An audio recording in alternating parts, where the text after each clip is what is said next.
Olá, amigos. Salve Maria. Salve Maria.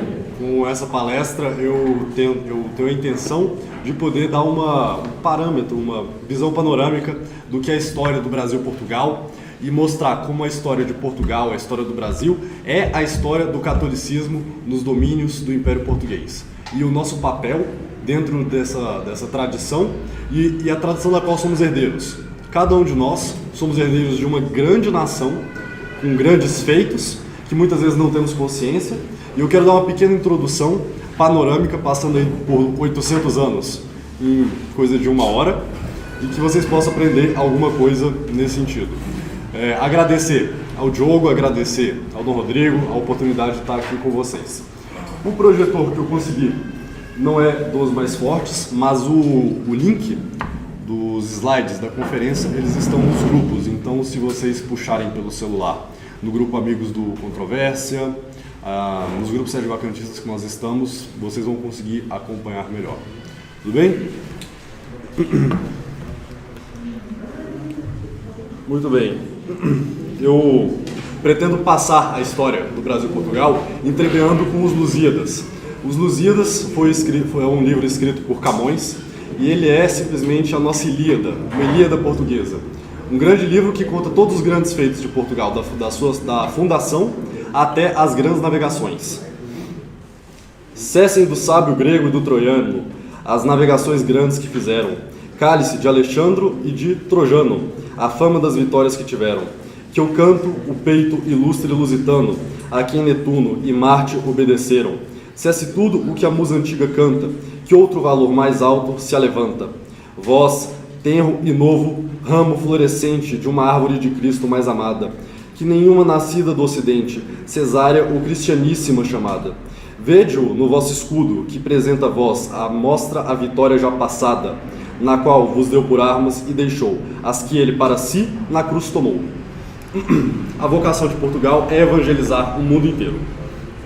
Pode passar para o segundo slide, por favor. Muito bem. Portugal ele surge no contexto da Reconquista Ibérica. Os mouros, os muçulmanos, os maometanos, eles ocuparam a Península Ibérica logo no primeiro milênio e ali ficaram até a total reconquista. E a luta de reconquista foi a luta de expulsão dos mouros, dos maometanos, de volta para sua terra, que é lugar nenhum, e de reconquistar a Europa, que a Europa é cristã, a Europa é católica. E bem, nisso, aquela região da Península Ibérica, onde hoje é Portugal e Espanha, era chamada de Espanha. Aquilo ali tudo era Espanha. E Dom Afonso Henriques, o fundador de Portugal, ele recebe do rei espanhol o condado portucalense. E ele recebe porque ele fez grandes feitos em batalhas. E numa dessas batalhas, depois que ele recebe o condado portucalense, a ele é incumbida a missão de reagir a um ataque surpresa dos maometanos. Um ataque que não era esperado. Eles estavam numa proporção de 10 para 1. 10 maometanos, 10 muçulmanos contra um português. Uma batalha absolutamente impossível de ser vencida. Então, Dom Afonso Henriques, fundador de Portugal, homem profundamente católico, na véspera da batalha, ele se ajoelha na sua tenda e vai buscar Deus. E Cristo aparece em pessoa para ele, dizendo que dará a vitória, dizendo a bandeira pela qual Portugal deveria lutar e que ele seria consagrado rei.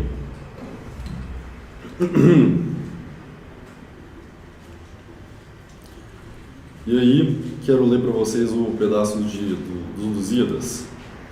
Mas já o príncipe Afonso aparelhava o lusitano exército ditoso contra o mouro que as terras habitava. D'além do claro tejo deleitoso, já no campo de Ourique se assentava. O arraial soberbo e belicoso, defronte do inimigo sarraceno, posto que em força e gente tão pequeno. Em nenhuma outra coisa confiado, senão no sumo Deus, que o céu regia, que tão pouco era o povo batizado, que para um só, 100 mouros haveria. Julga qualquer juízo sossegado, por mais temeridade que ousadia, cometer um tamanho ajuntamento que para um cavaleiro houvesse 100, ou seja, 100 mouros para um português. Um absurdo completo. Só fariam isso se estivessem respaldados por Cristo. 5 reis mouros são os inimigos, dos quais o principal, Ismar se chama, todos experimentados nos perigos da guerra, onde se alcança a ilustre fama. Seguem guerreiras damas seus amigos, imitando a formosa e forte dama, de quem tanto os troianos se ajudaram, e as que o Termodonte já gostaram. A matutina luz serena e fria, as estrelas do polo já apartava, quando na cruz, o filho de Maria, amostrando-se a Afonso, o animava. Ele, adorando quem lhe aparecia, na fé, todo inflamado, assim gritava: aos infiéis, Senhor, aos infiéis, e não a mim, que creio que podeis. Dom Afonso Henriques, quando vê Cristo, a primeira coisa que ele pensa: apareçam aos mouros, apareçam aos maometanos, para que eles se convertam, para que não precisemos derramar o sangue dos nossos inimigos, para que eles se convertam e venham a Cristo. E bem, Cristo diz que a eles já estão condenados, porque eles escolheram a traição, eles escolheram ser inimigos de Cristo. Vamos continuar. Com tal milagre, os ânimos da gente portuguesa inflamados levantavam por seu rei natural esse excelente príncipe, que do peito tanto amavam. E diante do exército potente, dos inimigos gritando o céu tocavam, dizendo em alta voz: real, real, real, por Afonso, alto rei de Portugal. Esse rito real, real, real, de 1200, do século 1200, ele foi gritado até o fim do Império Português. Todos os reis e imperadores portugueses e brasileiros foram aclamados com o rei real, real, real. Por Afonso, alto rei de Portugal, Dom Pedro e tantos outros. Muito bem.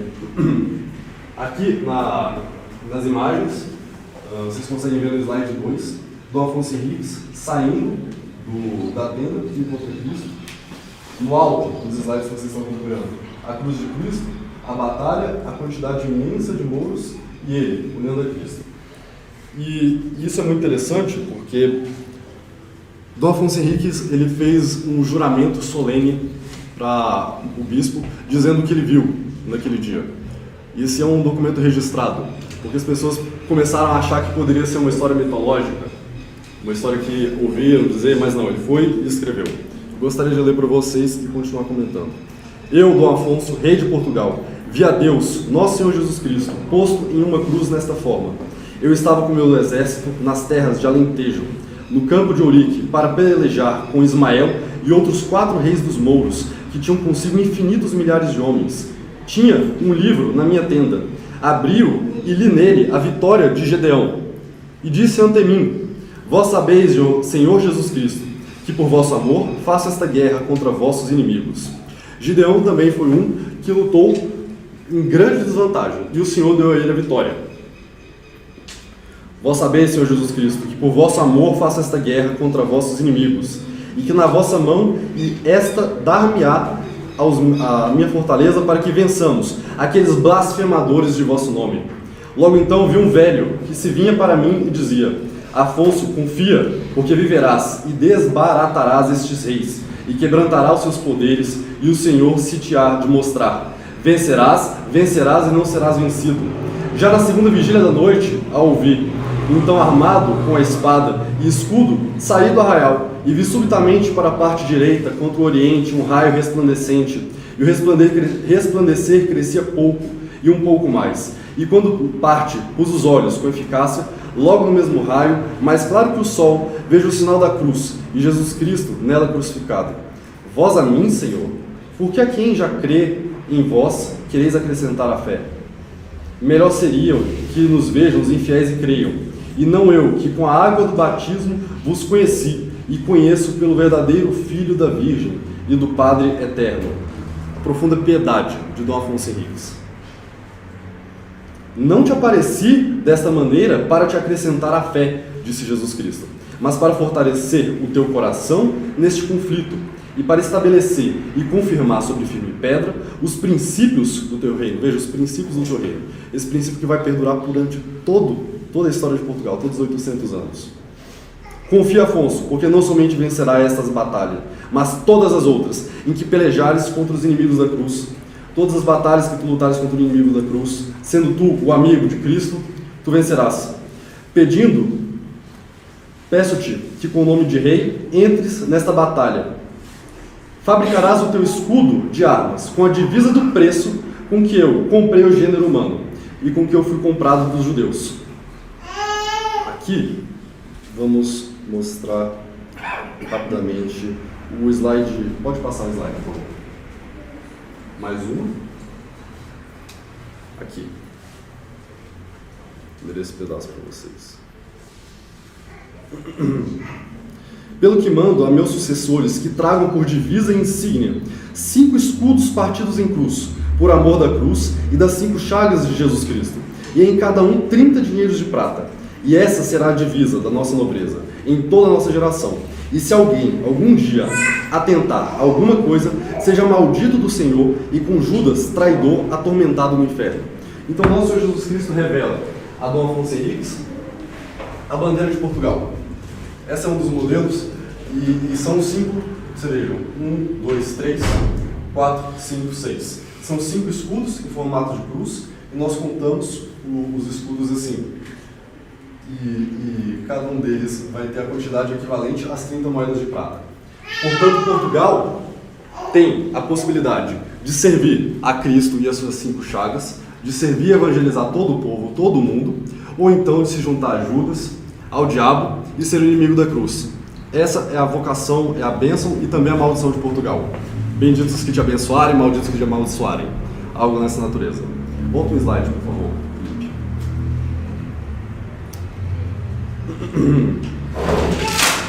Não se apartará deles a tua descendência, nem de ti alguma hora minha misericórdia, porque por eles tenho aparelhado para mim grande sementeira, porque os escolhi por meus semeadores para terras muito apartadas e remotas. Eu vou reler esse pedaço. Porque por eles, para os seus descendentes, tenho aparelhado para mim grande sementeira, porque os escolhi por meus semeadores para terras muito apartadas e muito remotas.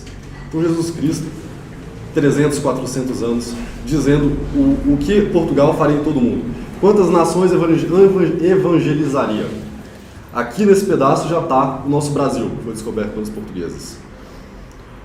E bem, essa batalha de Ouriques foi travada no dia de São Tiago Matamoros, que é o fundador da Espanha, e ele tem esse nome, São Tiago Matamoros, é o São Tiago Apóstolo, porque muitas e muitas vezes o próprio São Tiago foi visto de modo milagroso, aparecendo em batalhas, e ele mesmo matando vários mouros, que é uma coisa muito legal, interessante e engraçada, né? O próprio apóstolo matando. Pois bem, Dom Afonso Henriques nasceu no dia de São Tiago Matamoros, e a batalha de Ouriques foi no dia do aniversário dele, no dia de São Tiago Matamoros.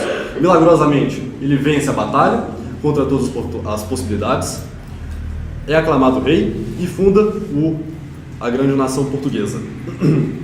Pode passar, por favor. Mais um? Alguma dúvida até o momento? Mateus, a maldição que Cristo lança contra os inimigos do reino que ele fundou, seria no sentido de acabar com a monarquia portuguesa?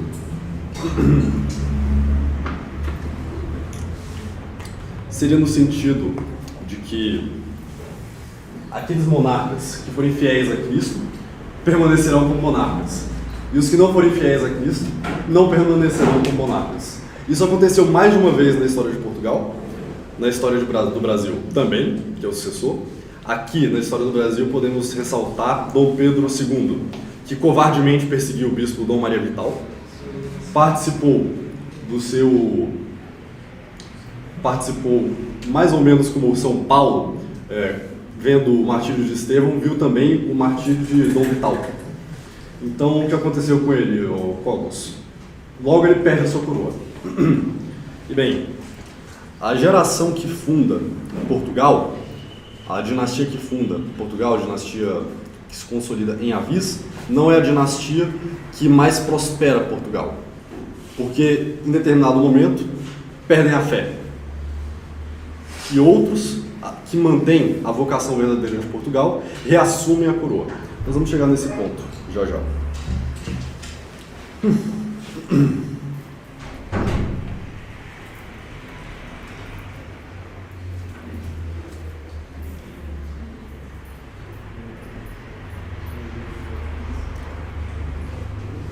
Muito bem. Portugal, como eu havia dito, ele surge no contexto da Reconquista Ibérica, e naquela região tudo era Espanha. Dom Afonso Henriques afirma o seu ducado portucalense, mas a independência de Portugal e o reconhecimento das nações de sua soberania virá alguns anos mais tarde, já com o filho, neto de Dom Afonso Henriques. E, bem, o rei à época era João I e o general dele era São Nuno, ou seja, o general da Batalha de Independência de Portugal é um santo canonizado. E o rei Dom João I, ele casa a sua filha, São Nuno, ele casa a sua filha com o filho bastardo do rei João I. Nessa batalha de Aljubarrota, que é a batalha de independência de Portugal contra o Império Espanhol, novamente, Dom João I clama a Cristo, clama a Nossa Senhora que possa vencer. Outras imagens dele aqui também. Aqui São Nuno, ele clama e Dom João I promete que se ele vencer, ele construirá uma capela para Nossa Senhora e São Nuno também. Eles também vencem a batalha de modo milagroso, porque em quase todas as batalhas Portugal estava em desvantagem, raríssimas as vezes que eles tinham uma maioria numérica. Vence a batalha mesmo em desvantagem. Pode passar, por gentileza. E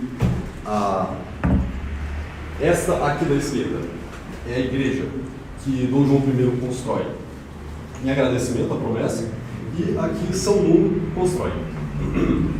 Estou mostrando isso para vocês verem que a história de Portugal é repleta de sucessos militares e também de uma devoção profunda.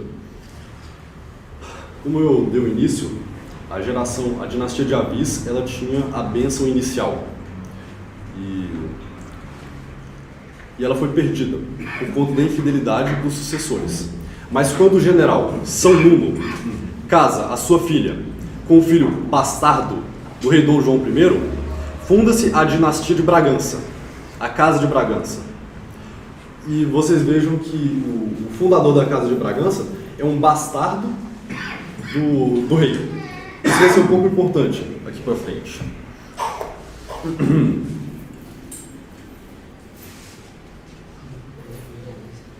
Pode passar, por gentileza. Esse é um ponto muito legal. A intergeração.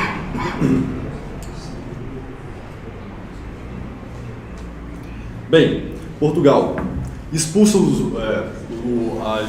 portugueses, eles expulsam todos os maometanos de Portugal, eles consolidam e não há mais batalhas a travar no continente, não há mais inimigos contra quem lutar na Europa. Então o que fazer? O que um povo acostumado à guerra, um povo piedoso, um povo que foi fundado batalhando com a espada para proclamar a cruz de Cristo, vai fazer? E aí Camões, nos Lusíadas, faz esse verso que é muito bonito. Não sofre o peito forte, usado à guerra, não ter inimigo a quem faça dano. E assim, não tendo a quem vencer na terra, vai acometer as ondas do oceano. Esse é o primeiro rei que se desterra da pátria, por fazer que o africano conheça, pelas armas, quanto excede a lei de Cristo, a lei de Mafamédia, a lei de Maomé. Então, muito bem. Aí vem a ínclita geração. A ínclita geração é uma expressão que Camões cunhou, os Lusíadas. Por quê? Porque os portugueses queriam lutar, eles queriam expandir a fé, mas já não era mais no continente. E aí eles pensaram, bom, se aqui na nossa casa não há mais inimigos, por que nós não invadimos o terreno do inimigo e vencemos lá o inimigo e proclamamos lá a cruz de Cristo? Na época, no período medieval, ser um cavaleiro era uma grande honra. Mas para você ser um cavaleiro, você precisava de algum feito militar, porque senão ninguém valorizaria o teu título. Tu és cavaleiro e nunca travou uma batalha? Não era assim que funcionava.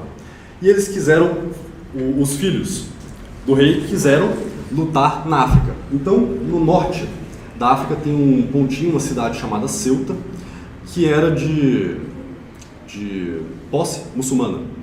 E por ali passava muito comércio. Então era uma importante fonte de renda para os maometanos, que atrapalhava muito os católicos, porque os maometanos não facilitavam a vida dos católicos naquela rota. Então, tomando Ceuta, eles pensaram, Nós expulsaremos os maometanos de lá e nós vamos facilitar o comércio católico. Uma visão de crescimento e expansão da fé. Bem, eles invadem Ceuta, novamente com menos homens, em desvantagem. Eles, de modo muito sorrateiro, vencem, eliminam a todos e tomam essa antiga mesquita. Olha que coisa legal. Eles tomam a mesquita, reformam a mesquita, fazem disso uma basílica e são feitos cavaleiros na basílica que eles tomaram, na mesquita que eles converteram. Para ver como é forte o ímpeto de cristianizar todo mundo. Pode passar.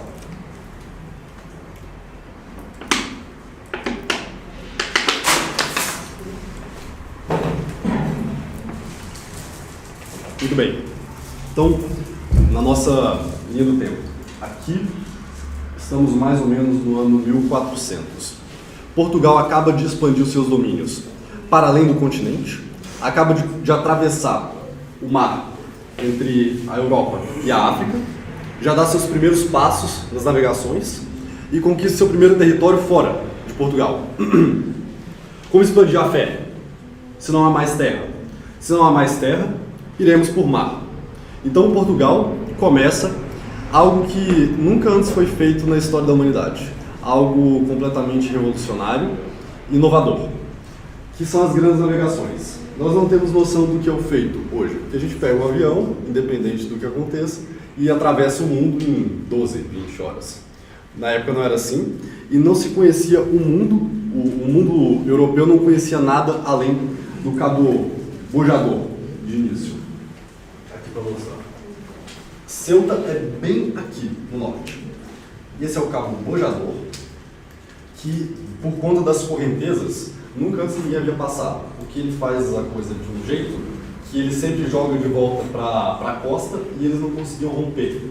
Então Portugal ele foi a primeira nação que criou os grandes instrumentos de navegação, o astrolábio, a conseguir navegar por estrelas, saber os pontos cardeais sem um parâmetro físico, porque enquanto você está costeando, está navegando, olhando para a costa, é muito fácil saber para onde você está indo. Mas no momento que você perde a referência da costa e tudo é mar, você tem que olhar para o céu, tem que olhar para as estrelas. E é um feito gigantesco. Muito bem. E nessa travessia do Bojador, sempre a fé católica. Dizia-se que não saía uma única nau, um único barco de Portugal que não tivesse um padre. Bem, nessa travessia do Bojador, o rei da época, ele dos seguintes frases.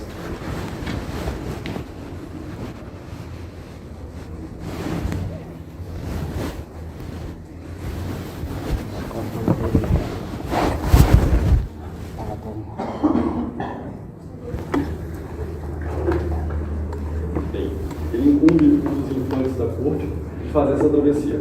E ele vai uma vez e não consegue. E vai duas vezes e não consegue.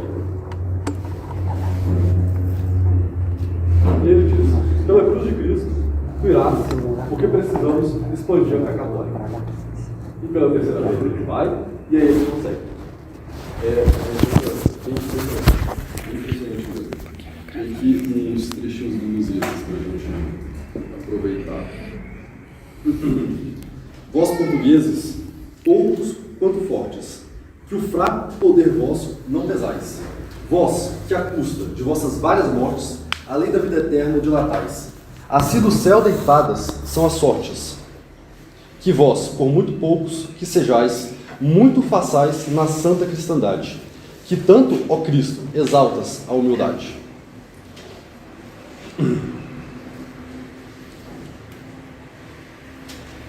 Fernando Pessoa, o poeta, também diz o seguinte: valeu a pena? Tudo vale a pena, se a alma não é pequena. Quem quer passar além do bojador, tem que passar além da dor. Deus ao mar, o perigo e o abismo deu, mas foi nele que espelhou o céu.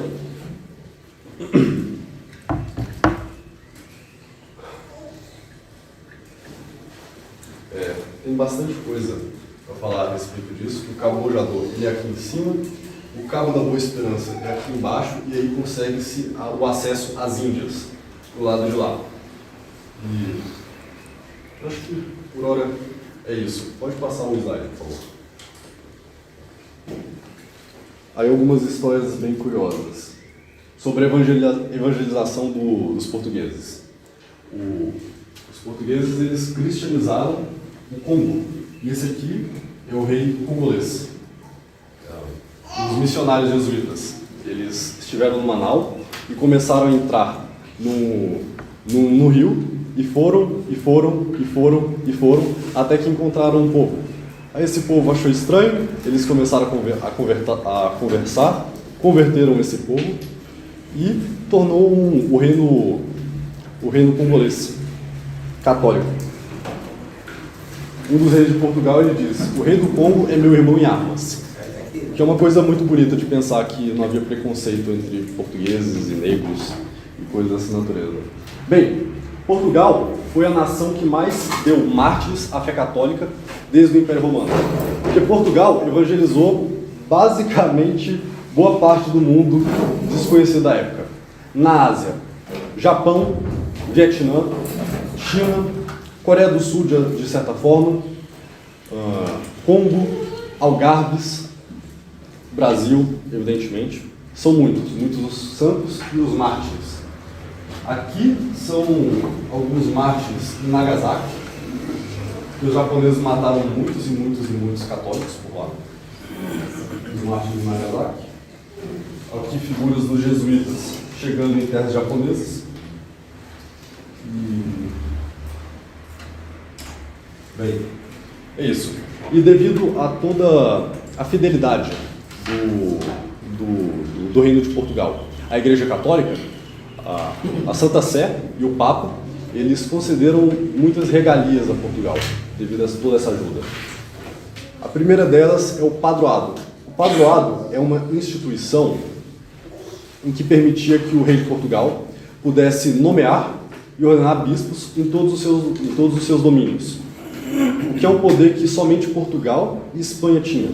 Por que era isso? Por que o rei português, ele custeava do próprio bolso todos os padres em que ele tinha missão? Porque a vocação era evangelizar o povo. E o Papa permitia que ele organizasse verdadeiras dioceses por onde passassem. É uma coisa bem impressionante.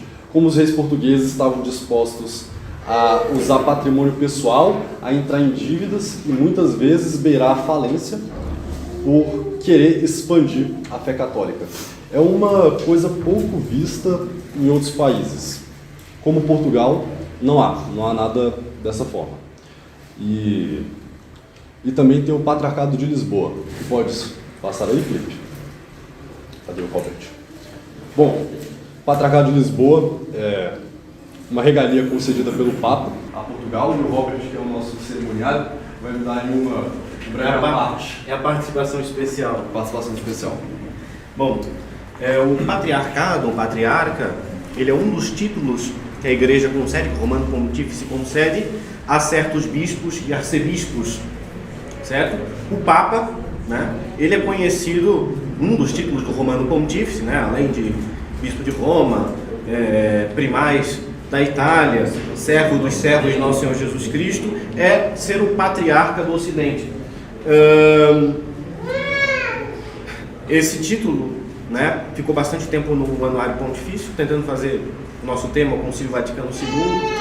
Esse título foi tirado do Anuário Pontifício em 2006, né, um título de Patriarca do Ocidente, e o Pontifício Conselho para a Promoção da Unidade Cristã, que é um dicastério de Roma, ele disse que o título é obsoleto e praticamente inútil, sem sentido insistir na sua manutenção. Então, por conta de um viés ecumênico, eles tiraram, principalmente o ecumenismo com relação aos ortodoxos, né? Eles fizeram tiraram do Anuário Pontifício. Então nós temos também alguns outros patriarcas latinos, né? Os patriarcas orientais são bastante conhecidos, né? Mas nós temos também os patriarcas latinos, que às vezes esquecemos. O Patriarca das Índias Ocidentais, que está vago há um certo tempo. O Patriarcado Latino de Antioquia, que foi terminado em 64, depois do Vaticano II. A mesma coisa, o Patriarcado Latino de Constantinopla. O Patriarcado de Veneza, que deu para a Igreja diversos sumos pontífices, né, e outros não pontífices, como João XXIII e João Paulo I. O Patriarca Latino de Jerusalém. O Patriarca das Índias Orientais, também sob um domínio português, na Diocese de Goa e Damão.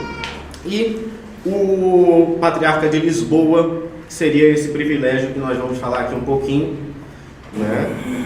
Os privilégios do Patriarca de Lisboa. Né? A Sé primeira das Espanhas era Braga. Né? Braga tem até um rito próprio, o rito bracarense.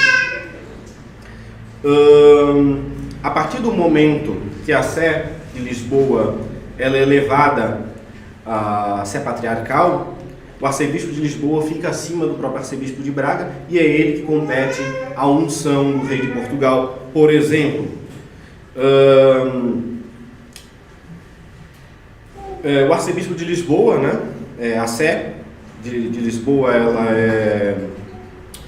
a Sé patriarcal, ela é levada a patriarcado em 7 de novembro de 1716 e na bula in supremo apostolato solio, o Papa Clemente XI, ele faz com que todo o patriarca de Lisboa seja criado cardeal no primeiro conclave. No século XVIII nós tivemos diversas bulas papais dando diversos privilégios ao Papa, ao Patriarca de Lisboa. Né? No século XIX, né, uma questão tratando um pouquinho sobre Dom Pedro II, né, do Brasil, Dom Pedro IV de Portugal. Em 1821 as cortes extinguem a Sé patriarcal de Lisboa. Né? O Papa Leão XII, né, Leão XII, ele defende numa bula, defende que essa Sé continue ainda em vigor. Dom Pedro IV, né, Dom Pedro II do Brasil, extingue de fato a Igreja Patriarcal.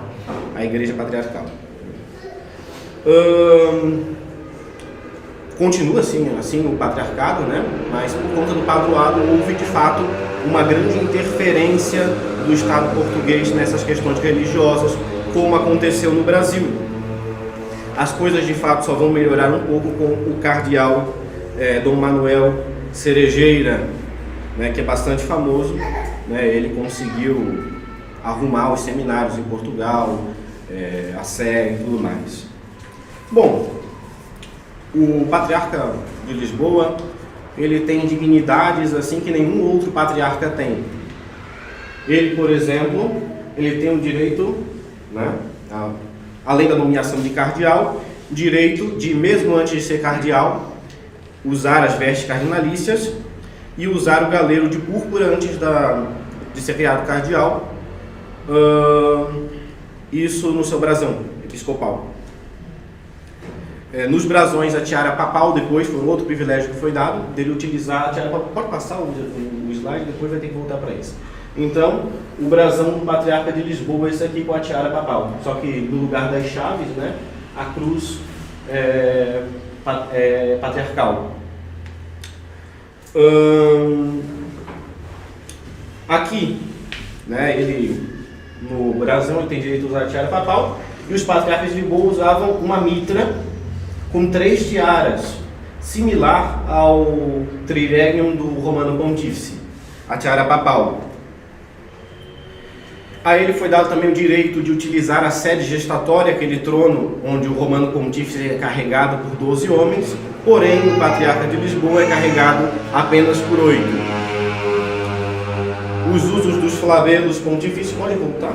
Aí volta, não é assim. O Patriarca de Lisboa, em questão de dignidade, é quase um mini-papa. Ele é quase um mini-papa. Ele tem tudo que o Papa tem. Tudo que o Papa tem. Quantidade. Né? Então aqui não dá de ver muito bem aqui nas fotos, mas quem tem ali o slide pode ver. Aqui os flabelos pontifícios, né? Aliás, esse aqui chega, o Papa deu 2 dos seus flabelos para o Patriarca de Lisboa, foi uma doação do Romano Pontífice, e as penas chegam a ser maiores do que a do próprio Papa depois, ele é um pouco menor que o do Romano Pontífice, mas as penas, as plumas, ela chega a ser um pouco maior. O uso da falda, que é essa saia que o Romano Pontífice utiliza por baixo da alva, né, que é carregada, no caso aqui pelos cônegos. O fano do Romano Pontífice, que está aqui, ele está usando aqui a foto do cardeal Cerejeira, que é uma outra dignidade do Pontífice Romano, além do palio episcopal, por ser uma sé arquidiocesana. Direito à guarda de honra, cabide patriarcal, mitrado, né, e todos esses privilégios foram dados principalmente no século XVIII. Essa pequena explicação, pequena participação especial, nós voltamos agora com o material da programação global. E toda essa dignidade é para reforçar o quanto a Igreja Católica entendia a importância de Portugal para a evangelização do mundo, para ressaltar o que há de tão especial no povo português. Aqui, quero ler um trecho da bula em Supremo Apostolato Sólio, do Papa Clemente XI. Ora, como entre os ditos príncipes católicos, o nosso caríssimo filho em Cristo, João, ilustre rei de Portugal e dos Algarves, impelido não menos pelos estímulos de sua exímia piedade do que pela nossa iniciativa, e principalmente citado pelos claríssimos exemplos dos tão beneméritos reis de Portugal, seus antepassados na defesa e propagação da fé ortodoxa, sem a incômodos nem despesas, por mais graves, se poupar com sumo zelo, extremo e quase incrível ardor e liberalidade. Enviou como valiosíssimo reforço da armada cristã o auxílio de muitas e tão bem municiadas naus. Na Batalha de Lepanto, que é uma batalha naval das mais importantes da história da cristandade, que mudou o rumo, em que os maometanos foram derrotados no mar, quem enviou as naus para lutar, adivinha quem? Portugueses. Porque batalhas e navios é Portugal. Então, devido a tudo isso, Roma decidiu dar o Patriarcado de Lisboa, que é uma honra tremenda para nossos sucessores de tão grande império.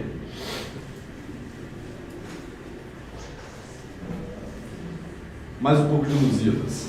A vós, da geração de Luso, digo que tão pequena parte sois no mundo. Não digo ainda no mundo, mas no amigo curral de quem governa o céu rotundo. Vós, a quem não somente algum perigo estorva conquistar o povo imundo, mas nem cobiça ou pouca obediência da madre que nos céus está em essência. Felipe, pode passar para a gente, beleza?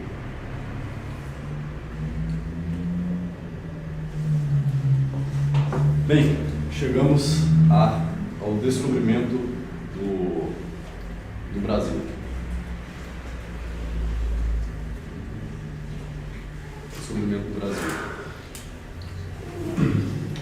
Em Portugal continuou-se as ordens templárias. As ordens templárias elas foram extintas devido a controvérsias que não dá para a gente entrar no momento, mas os reis portugueses disseram: nós queremos continuar propagando a fé. E o que dá para a gente fazer? Aí o Papa disse: olha, a gente volta a fundar as ordens templárias, mas com outro nome. Então, com o nome de Cavaleiros da Ordem da Santa Cruz. Então, os Cavaleiros da Ordem da Santa Cruz chegam até o Brasil e o primeiro ato público nessa terra tão gloriosa é uma missa. E nessa missa algumas coisas muito interessantes acontecem. Quando os portugueses desembarcam, eles têm uma boa relação com os nativos, eles são bem recebidos, apesar de acharem estranho, mas quando eles veem os padres, eles começam a sorrir e olhar entre si, e um dos pajés, os líderes das tribos, fazem assim: eles, céu, eles apontam para o céu, que de algum modo eles conheciam. Então os portugueses, junto com os índios, eles vão até a mata e cortam junto algumas madeiras para fazer a cruz da Santa Missa, da primeira missa. E aí tem essa imagem belíssima da primeira missa sendo celebrada no Brasil, Veja, o nosso batismo é uma missa. Que outra nação do mundo foi fundada com uma Santa Missa? É uma honra mesmo para poucas nações. E algumas coisas muito interessantes acontecem aqui. O padre São José de Anchieta, que é o apóstolo do Brasil, ele, quando está nessa terra, ele está contando a história dos apóstolos. Ele conta a história do apóstolo São João, do apóstolo São Pedro, São Paulo, e eventualmente ele fala de São Tomé. E aí ele vê que os índios gritam e bagunçam e fazem uma alegria. Aí ele pergunta o quê? Aí eles falam, esse aí nós conhecemos. Aí ele falou, como assim? Não, os nossos pais antepassados já nos falaram desse São Tomé. Ele veio aí e ele falou desse Deus de vocês. E ele pensou que era uma coisa assim, da cabeça do índio, confundido com alguma divindade da macumba deles ali. E, bem, mas o padre São José de Anchieta viajou o Brasil inteiro. E ele descobriu relatos muito parecidos do norte ao sul do país. E, eventualmente, os índios levaram ele até uma pegada. E eles falaram que essa pegada era de São Tomé. O que aconteceu?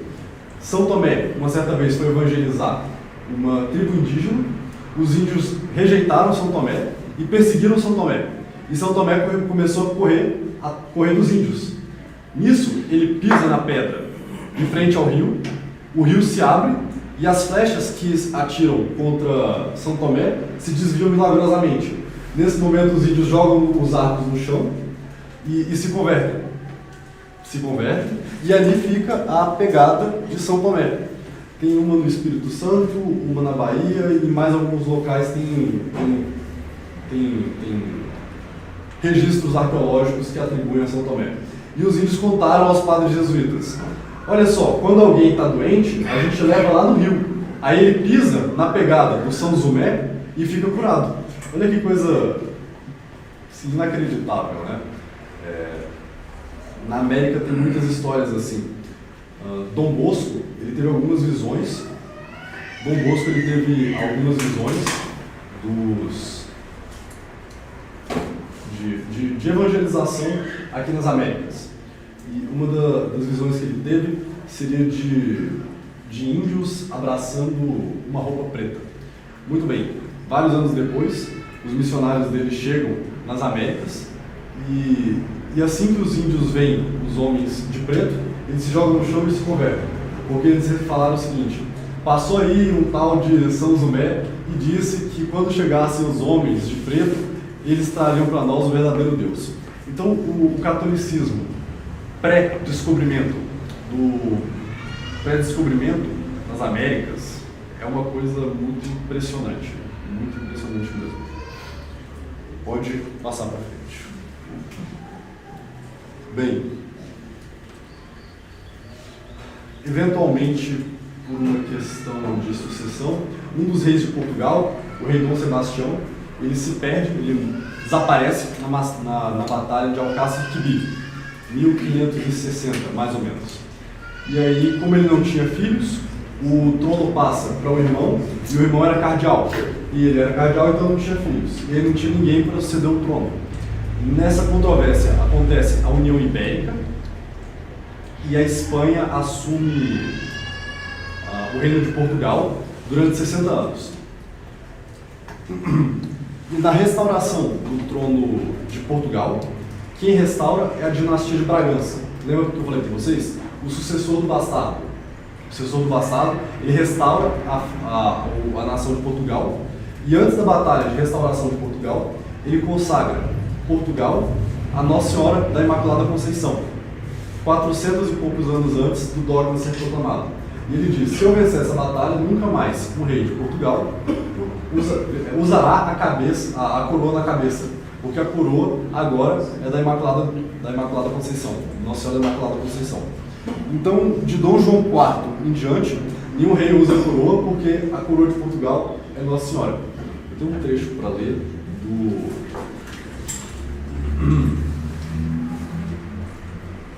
desse juramento também que ele fez. Alguma dúvida até o momento? Nome da batalha?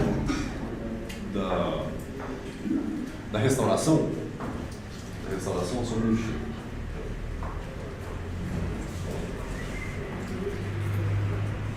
Eu não estou aqui anotado o nome da batalha. Ah, fico devendo essa, Paulo. Foi a guerra da restauração. A guerra da refundação de Portugal, é assim que eles chamam, no período no final da União Ibérica.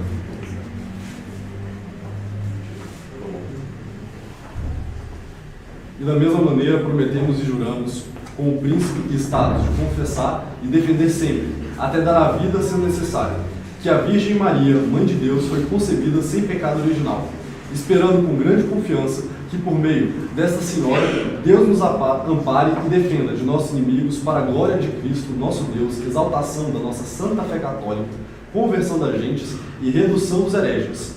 Se alguma pessoa, algum dia, intentar alguma coisa contra essa nossa promessa, queremos que seja lançado fora do reino. E se for rei, o que Deus jamais permita, haja a sua e a nossa maldição, e não se conte entre nossos descendentes todos aqueles que atentarem contra a cruz de Cristo, mantendo assim as promessas do meu antepassado, Dom Afonso Henriques. E essa minha provisão se guarde no cartório da casa de Nossa Senhora da Conceição, da Vila Viçosa e na nossa Torre do Tombo. Bem, devido à infidelidade da Casa de Bragança e outras coisas, a coroa recai sobre a dinastia de Bragança, que consagra a Imaculada Conceição, que é uma história recorrente. Pode passar novamente. Algumas histórias de santos, umas batalhas aqui no Brasil. Quando Dom João VI vem para o Brasil, ele sai de Portugal, ele pede que Santo Antônio o ampare. E quando ele chega ao Brasil em segurança, ele faz de Santo Antônio oficial do Exército Brasileiro. E ele recebia um soldo que era administrado por uma paróquia, e todo ano eles usavam esse dinheiro para a festa de Santo Antônio. E tem algumas histórias que durante as guerras aqui no Brasil, da Reconquista Ibérica, os protestantes holandeses invadiram o Rio de Janeiro. E numa dessas vezes que foram totalmente desprevenidos, os brasileiros recorreram a Santo Antônio e disseram: por favor, façam com que vencemos essa batalha. Eles viram Santo Antônio e venceram a batalha. Tem a Batalha de Guararapes, que é uma das batalhas fundantes da nossa nação, que lutaram juntos brancos, negros, portugueses e indígenas, e diz também que viram Nossa Senhora de Guararapes nessa batalha, novamente contra protestantes holandeses. Sempre Portugal e Brasil têm um aspecto, uma dimensão, não apenas histórico, civilizacional, como também religiosa. Pode passar novamente.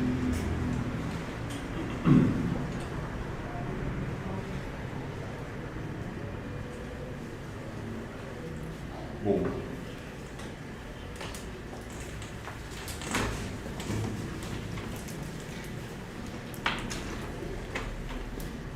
Todos conhecem que Dom Pedro I foi quem fez a independência do Brasil de Portugal, e é um assunto bem complexo e bem denso, mas resumidamente, quando ele volta a Portugal, ele vai lutar contra seu irmão, Dom Miguel. Dom Miguel, que é conhecido como tradicionalista, como aquele que tentou refundar o reino de Portugal aos moldes católicos tradicionais. E o Papa Gregório XVI, ele reconhece Dom Miguel, o irmão de Dom Pedro I, como o mais católico de todos os reis que ele tinha na cristandade. E eu digo isso para nós traçarmos um paralelo com o que acontece mais ou menos hoje. Hoje, muitas vezes, nós temos que apoiar pessoas que não são católicas contra planos ainda mais anticatólicos. E o que nós temos que fazer é lutar por uma verdadeira iniciativa católica, que em Portugal havia. Havia essa iniciativa que estava nas mãos de Dom Miguel. Pode passar em diante, por favor.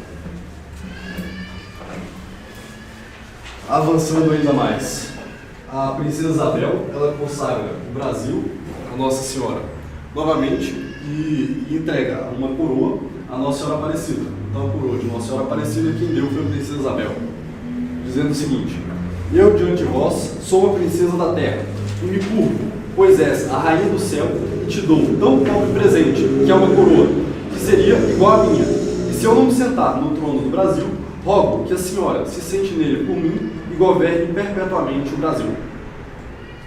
Novamente reforçando o catolicismo do Brasil e Portugal.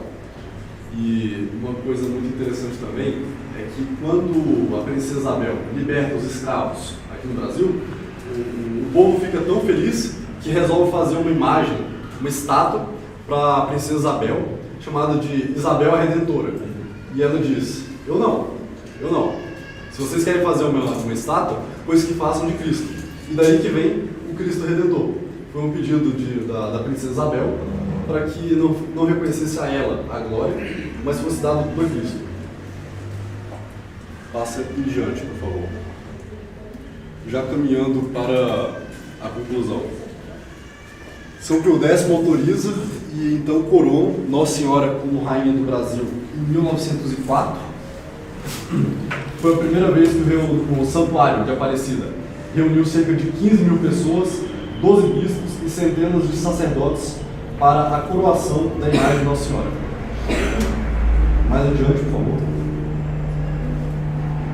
Em Fátima, 1917, Nossa Senhora disse: em Portugal sempre se conservará o dogma da fé. E é uma afirmação difícil de entendermos quando você olha para Portugal do jeito que está hoje. Portugal isolada do seu fruto, de todos os seus domínios. Porque Portugal hoje tem um governo socialista, um governo liberal, e não parece que é de lá que vai vir a restauração. Mas o Brasil também é Portugal. Monsenhor Dola acreditava que parte dessa promessa, dessa afirmação de Nossa Senhora em Fátima, se cumpriria no Brasil. Que no Brasil se conservará sempre o dogma da fé. E algumas coisas aqui do Brasil e Portugal são muito interessantes. Por exemplo, nós temos um bispo, coisa que poucas outras nações nesse continente e no mundo têm. De Portugal, um dos únicos bispos que não assinou as atas do Concílio Vaticano II foi o bispo português. Muitos brasileiros aqui fizeram uma oposição ferrenha contra o Vaticano II, dentre eles do Antônio, Gustavo Corsão, mais alguns outros brasileiros escreveram coisas interessantes. O Brasil, em 1930, foi consagrado a Nossa Senhora por Getúlio Vargas. Em 1964, pouco depois da tentativa do golpe militar dos comunistas, os generais eles consagram Nossa Senhora Generalíssima do Brasil, 15 de agosto de 1967. Então os militares reconhecem Nossa Senhora como Generalíssima do Brasil. Outra pessoa importante na história contra o Vaticano II foi o Monsenhor Tuck, que era um bispo vietnamita, e o Vietnã foi cristianizado por portugueses, jesuítas portugueses, então há também no Monsenhor Tuck alguma influência católica portuguesa.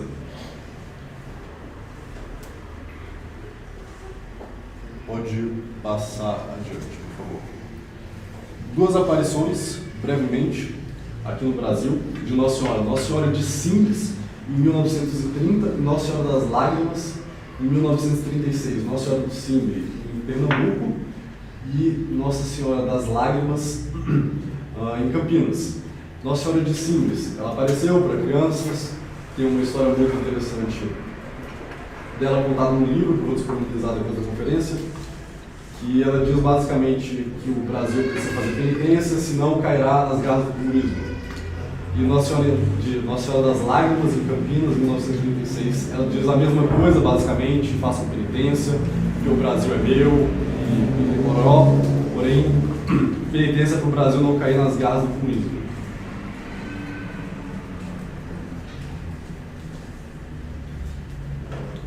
E para concluir, eu gostaria de finalizar com as palavras do professor Orlando Fedeli, que são muito bonitas e resumem bastante isso daqui.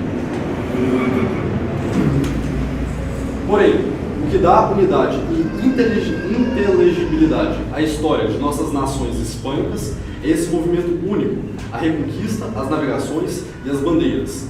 É esse movimento nascida na gesta de Covadonga, sancionada pelo divino crucificado em Eurique, que revela qual é a nossa vocação histórica. Vocação de Espanha e de Portugal. Vocação do Brasil e das antigas colônias espanholas da América. Existir, viver e lutar pela propagação da fé e pela dilatação da cristandade. É só voltando a seguir os estandartes de Covadonga. É só ajoelhando-nos de novo com Dom Afonso Henrique e Dom Afonso e Euriques. É só combatendo a infidelidade e implorando a Deus pela conversão dos infiéis que recuperaremos nossa vocação histórica. É só quando voltarmos até a fé e a esperança dos antigos cruzados missionários que voltaremos a ser o que Deus quer que sejamos. Caso contrário, nada seremos. Só assim voltaremos a ter o infinito na alma, a grandeza no coração, a missão na história e, em consequência, poder e riqueza. Soprem de novo em nossas almas os ventos de Covadonga. Brilhem de novo em nossas madrugadas a cruz e as chagas de Eurique. Singrem de novo nossas almas caravelas, os oceanos da gentilidade. Derrubemos de novo dos tecidos teocários modernos os ídolos mesquinhos e imundos do século XX. Por quê? Para que servirão as belas estrelas se no mar já não existirem as caravelas? Quando a terra se abriu, nasceu a Espanha. Quando o céu se abriu, nasceu Portugal. Quando o mar se abriu, nasceu a América. Quando se abrirão de novo os nossos corações, para que Deus renasça em nossas almas. Quando se abrirão de novo nossas mentes, para que compreendamos o que somos nós brasileiros na história e para que renasça a cristandade.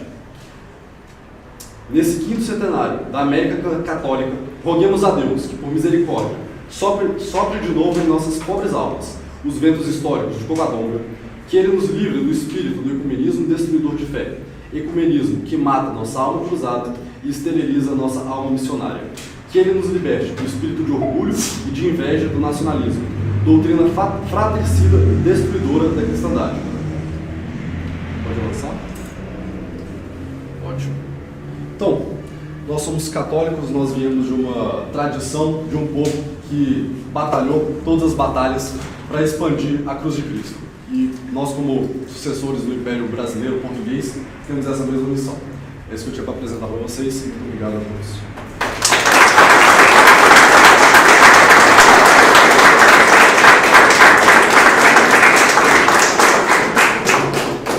Algumas perguntas, dúvidas.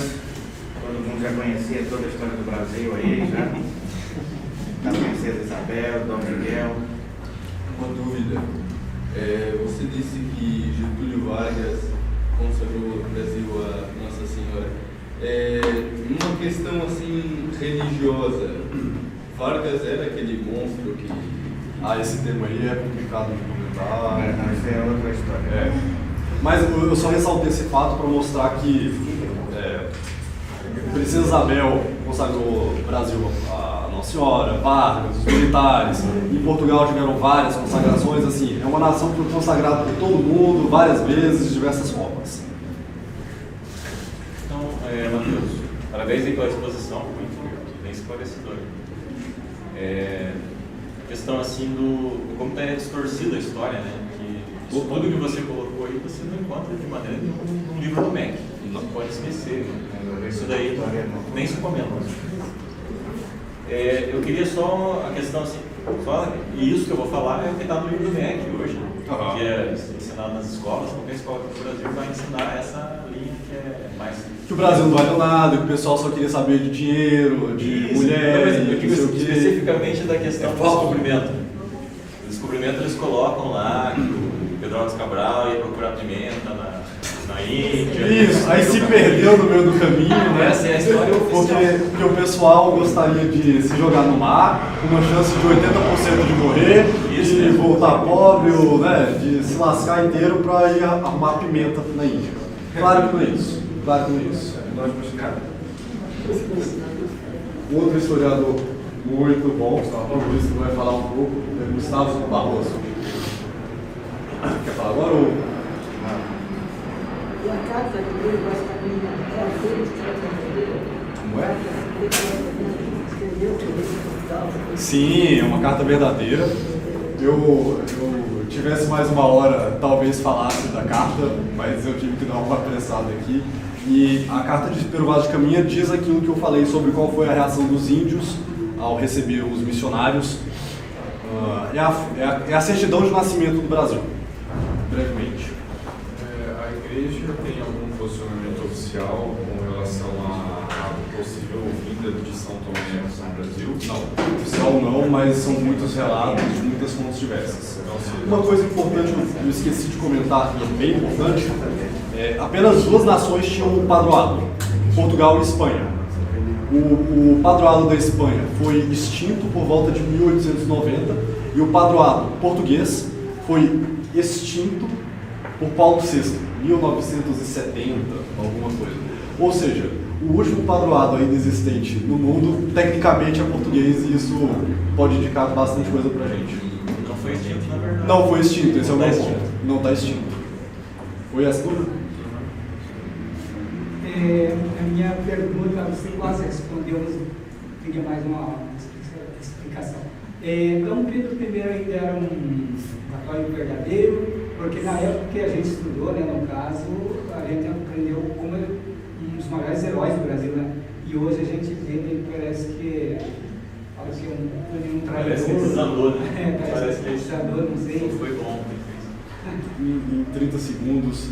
Começou bem, aí terminou desastrosamente, quer dizer, não começou bem, começou mais ou menos bem, aí terminou em desastre complexo. Se vocês quiserem depois aqui da conferência, a gente pode conversar sobre isso, que vai ser bem legal, bem legal.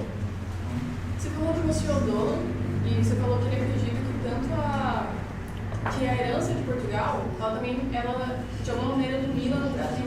Você podia dissecar um pouco mais disso? Por que eu acho que você acredita nisso também? Por que você acredita que isso também é uma herança brasileira, não só de Portugal? Como se tivesse uma consubstancialização tanto de Portugal como do Brasil. Bom ponto. O problema da independência brasileira é que a independência não foi feita porque Portugal era uma nação opressora, como tudo isso que estamos mostrando. Então era uma nação profundamente católica. E ao fazer a secessão do Império Português, nós nos separamos da nossa tradição lusitana, da nossa tradição católica europeia. E, bem, eu não concordei com a independência do Brasil, Dom Pedro não me perguntou o que eu achava na hora de fazer a independência. Né? Na época, o rei era Dom João VI. O rei dos meus antepassados era Dom João VI, não deixou de ser Dom João VI porque isso mudou na cabeça do filho dele. Então eu vejo o Brasil, o verdadeiro Brasil, que é esse Brasil que eu tentei apresentar aqui na conferência, como o Brasil que não se tornou independente de Portugal. O Brasil que existe em Dom João VI, que existiu também em Dom Miguel. Alguma outra pergunta? É isso? Gente, obrigado a todos.